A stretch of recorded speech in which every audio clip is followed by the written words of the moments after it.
Hi, my name is Abdulrahman Alrefai, and my study is about formalizing the assessment of internal controls, and I'm using a process mining application to do so. So I wanted to start with the purpose of the study, why I'm doing it, or what I'm trying to do with it, is I want to develop a framework that would assist auditors in evaluating the internal controls and issue an opinion on the effectiveness of the controls. And instead of just relying on qualitative methods, the framework that I'm proposing in the study would provide auditors with a more objective and formalized way in assessing controls. So, why is it important? First of all, it's required by laws and regulations. SOX, when it was passed, Sarbanes-Oxley in 2002, actually requires public companies to issue opinion on the effectiveness of the internal control system. And also, a negative side of having a weak internal control is that there's an increased likelihood of management manipulation of earnings, and there's an increased likelihood of fraud or even unintentional errors throughout the company. So there's also benefits of having an effective internal control system is that companies can achieve their financial goals, prevent losses, and other things. So how do auditors usually and traditionally evaluate controls? The guidance out there, the most followed, is by COSO, which recommends a top-down approach, which means that companies, auditors management starts at the financial statement level, looks at what significant accounts are, and then determine what risks are there that are associated with management assertions, and what controls need to be there to mitigate those risks.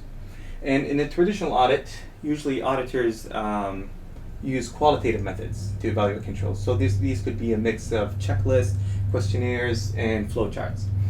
But the problem with that method is that research has found that in developing comprehensive internal control evaluation models usually is insufficient when using qualitative methods only. So that leads me to the motivation of the study.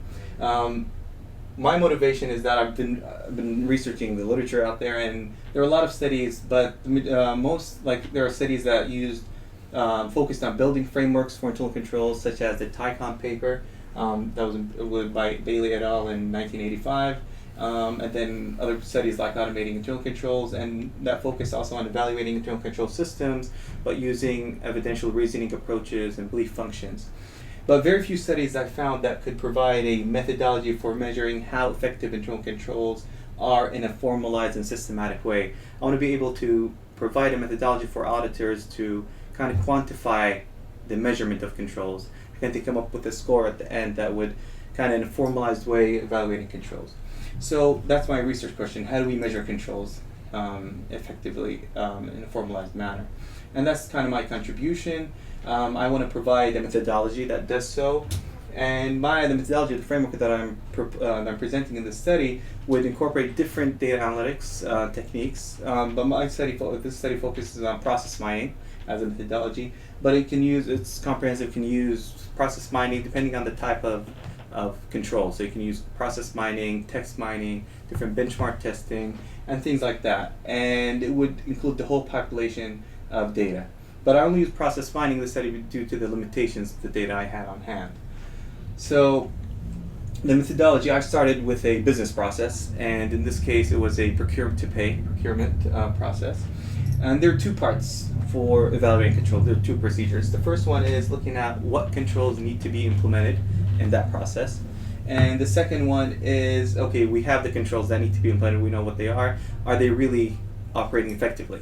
So they are there, but are they really operating effectively? And that's what I want to test. So this is just a graph.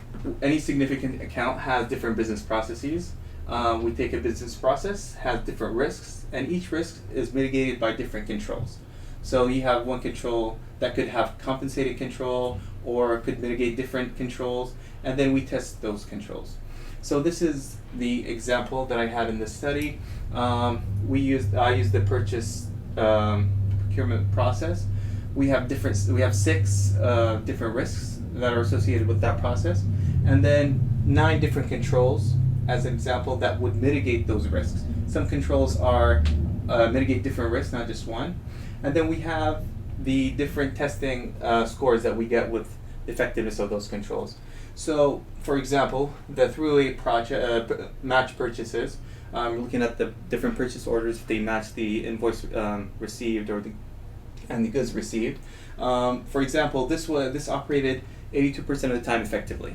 So it had so it wasn't 100%. There were deficiencies, and the process mining, the tool that I used, highlighted these deficiencies. And this is the exact same example that goes for all the different controls, and each control has a weight. So some controls are more important than others. So we have the more important controls are given a weight of 3. Some are given a weight of 2. The medium controls and the low controls are given a weight of 1. So what we do is we highlight the deficiencies and score the effectiveness of the control. And that would give us the effectiveness of all the controls for that risk. Is it mitigated or not? This risk was mitigated 99% of the time. This one is 88. This is an example, and then we take all these scores and then provides us with a final score for the business process. For this business process got an 89%, and this is slightly deficient. It's a range of 90 to 100 would be an effective internal control system for that process.